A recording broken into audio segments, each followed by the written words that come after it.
هنيئا لإبراهيم لاها هلال بدا للناظرين جمال. أعوذ بالله من الشيطان الرجيم. بسم الله الرحمن الرحيم. الحمد لله رب العالمين. اللهم صل على سيدنا محمد الفاتح لما أغلق والخاتم لما سبق ناصر الحق بالحق والهادي إلى صراطك المستقيم وعلى آله حق قدره ومقداره عظيم. Après avoir loué le Seigneur Allah et prié sur le prophète Mohammed, nous vous saluons tous par la meilleure des salutations, la salutation des gens du paradis. Il s'agit de Assalamu alaikum wa rahmatullahi wa barakatuh. Nous dédions une salutation particulière à notre vénéré guide, son éminence Maulana Sang Abou Bakrin Barham Ndiaye, et à tous les membres de Filianu Sidqin, à sa tête le président Masser Cham. Nous remercions aussi le président de la cellule de communication qui vraiment développe de façon nette les activités de la Hadra sur le plan communicationnel, et à tous ses collaborateurs. Alhamdulillah, aujourd'hui nous allons parler du Hajj, le pèlerinage à la Mecque, à travers les enseignements et les sagesses de Maulana Cheikh Ibrahim Niass et de Maulana Sang Abou Bakrin Barham Ndiaye. Comme l'a dit notre vénéré maître Maulana Cheikh Ahmed Tidjani, le Saint ne vient pas apporter une nouvelle religion, il vient apporter de nouveaux éclaircissements sur le Coran et la Sunna. Maintenant, s'il l'évoque, les gens qui ne connaissent que l'apparent vont le dénigrer, ils vont se moquer de lui. N'empêche, la vérité de Dieu est la seule vérité qui vaille. Et ainsi, Maulana Cheikh Ibrahim Niass nous dit qu'il y a deux sortes de Hajj. Il y a le Hajj de proximité et le Hajj symbolique. Donc le Hajj de proximité, sa récompense, s'il est exaucé, est ce qu'on appelle le fana, c'est-à-dire l'anéantissement en Dieu et le fait de s'anéantir en Dieu et de demeurer en Dieu. Donc, c'est à travers ce volet-là qu'on va essayer de décortiquer un peu le Hajj, car dans la news divine, il y a un alphabet qui permet de tout expliquer de façon spirituelle. Même les versets du Coran, il y a certains versets qui ne peuvent s'expliquer qu'à travers la spiritualité. Cet alphabet-là, c'est quoi? Il s'agit des réalités divines. Il y a ce qu'on appelle la filiation des réalités. Les noms, il y a ce qu'on appelle les manifestations, c'est-à-dire al-mazahir. Il y a les hadarat, qu'on appelle en français les stations divines, qui sont Hahut, Lahut, Jabarut, Malakut et Nasut. Il y a ce qu'on appelle la prééternité, bien les origines. Il y a aussi les éternités, Al-Azalat ou Al-Abadat. Il y a ce qu'on appelle Al-Awalim, les mondes. Il y a ce qu'on appelle Ad-Dawa'ir, les rôles, c'est-à-dire les rôles joués par les prophètes dans la prophétie, les rôles joués par les prophètes dans la sainteté, les rôles joués par les représentants de Dieu dans la prophétie, les rôles joués par les saints dans la prophétie, les rôles joués par les saints dans la sainteté, les rôles joués par les saints dans la khilafa. Il y a aussi les rôles joués par les représentants de Dieu dans la prophétie, les rôles joués par les prophètes ou bien les représentants de Dieu dans la sainteté, les rôles joués par les représentants de Dieu dans ce qu'on appelle la khilafa. C'est ça qu'on appelle ad-dawa'ir. Il y a aussi les maqamat, les dimensions, qui sont l'islam, qui signifie la soumission à Dieu, al-iman, la foi en Dieu, et al-ihsan, l'excellence dans l'adoration. Il y a ce qu'on appelle al-maratib, les degrés, et il y a ce qu'on appelle as-salawat, les prières. Donc il faut savoir, il faut avoir cet alphabet-là pour pouvoir comprendre le Coran, les hadiths, les paroles du prophète Mohammed, les paroles de Maulana Cheikh Ahmad Tijani, ainsi que les paroles de Baye Niass. Il faut avoir cet alphabet-là pour pouvoir comprendre même les mouvements des êtres, comme nous l'a enseigné Maulana Cheikh Ibrahim en ses propos. Ta'ammal sutur al-kainati fa innaha min al-mala'il a'la ilayka ar-rasail. Observe les mouvements des êtres. Ils émanent tous du conseil supérieur de Dieu, constituant des lettres envers toi. Donc, c'est dans ce volet-là, dans cette lancée-là, qu'on va pour faire notre allocution d'aujourd'hui sur le Hajj ou bien le pèlerinage à la Mecque. Dieu demande au prophète Abraham d'appeler les gens vers le Hajj. Il dit en ces termes: وَأَذِّنْ فِي النَّاسِ بِالْحَجِّ يَأْتُوكَ رِجَالًا وَعَلَى كُلِّ دَامِرٍ يَأْتُونَ مِنْ كُلِّ فَجٍّ عَمِيقٍ.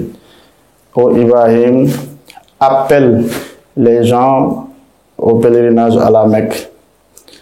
Ils viendront, يَأْتُوكَ رِجَالًا, ils viendront à pied. Ils viendront par toutes les montures. Et ils viendront des endroits les plus lointains. Bon, quand on a demandé à notre vénéré maître, Maulana Sang Abou Bakrin Barham Ndiaye, que signifie ce verset-là de façon spirituelle, quelle est l'explication gnostique de ce verset-là, il nous a dit que pour pouvoir expliquer ce verset, il faut comprendre ce qu'on appelle les hadrat, les stations divines, c'est-à-dire Hahoud, Lahoud, Jabrut, Malakout et Nassoud. Maintenant, qui est Ibrahim? Ibrahim ici est le détenteur de la hadra Nassoud. Donc, il est dans la station de Nassoud et c'est de là-bas qu'il appelle les gens vers le pèlerinage. Le pèlerinage est le 5e pilier. Donc, le 5e pilier, en fait, constitue ce qu'on appelle la hadra Nassoud, puisque il y a ce qu'on appelle les 5 piliers de l'islam, ce sont Shahadatani, qui constitue la première station, Iqam al-Salah, la 2e, Ita al-Zakah, la 3e, Sawm Ramadan, la 4e, et Hajjul Bayt, la 5e station, c'est-à-dire la station de Nassoud. Et c'est dans cette dimension-là que Ibrahim appelle les gens vers le pèlerinage. Ils viendront à pied.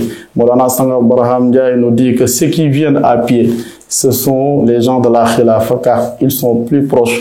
Les gens de Malakout, ils sont plus proches de la Hadra Nassoud, donc c'est eux là qui viendront à pied.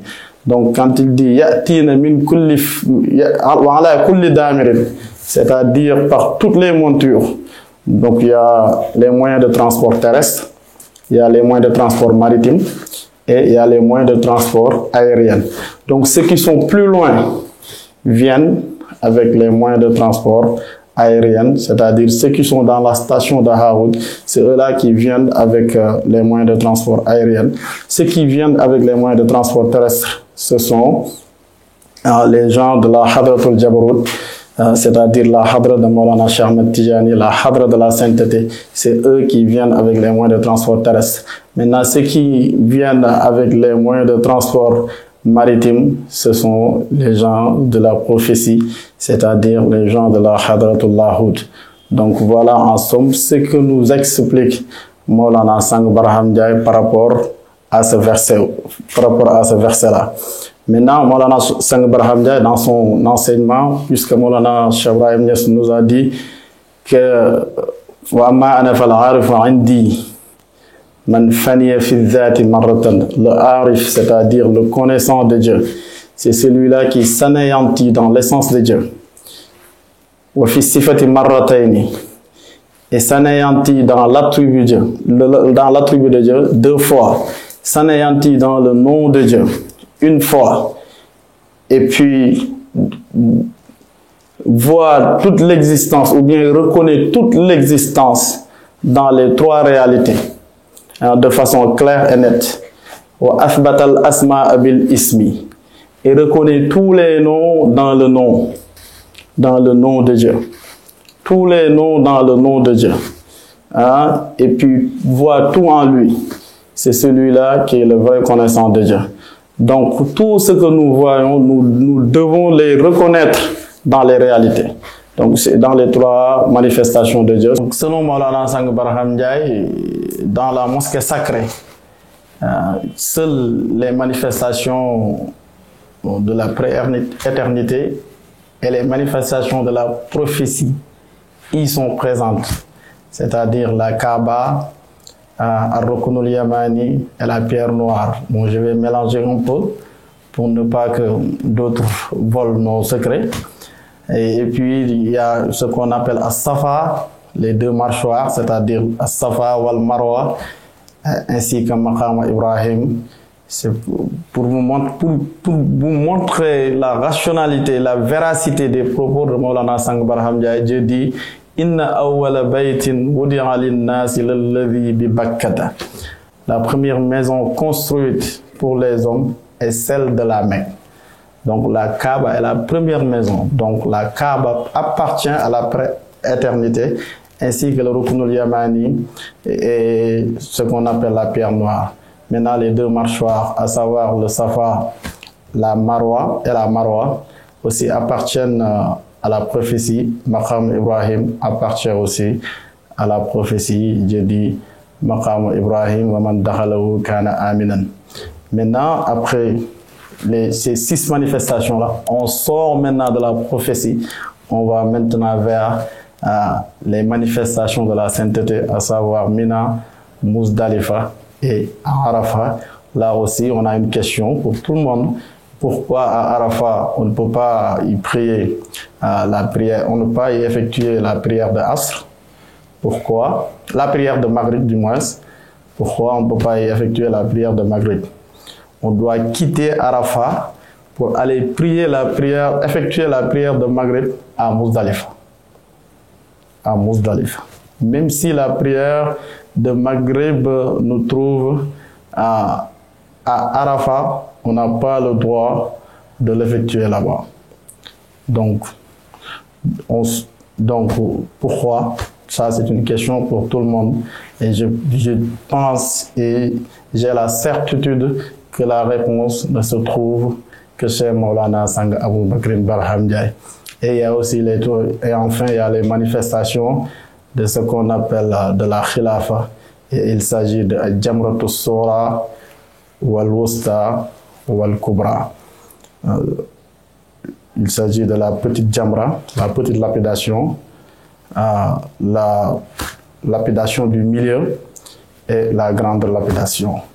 Donc voilà en somme ce qu'on peut dire à propos du pèlerinage, les étapes du pèlerinage par rapport à ce qu'on a appris dans la spiritualité, par rapport à ce qu'on a appris dans la marifa, dans la connaissance divine. Donc nous vous remercions tous et nous vous disons merci et à la prochaine fois. Et tous les remerciements reviennent à notre guide, à son éminence Maulana Sang Abou Bakr Barham Ndiaye. Merci beaucoup.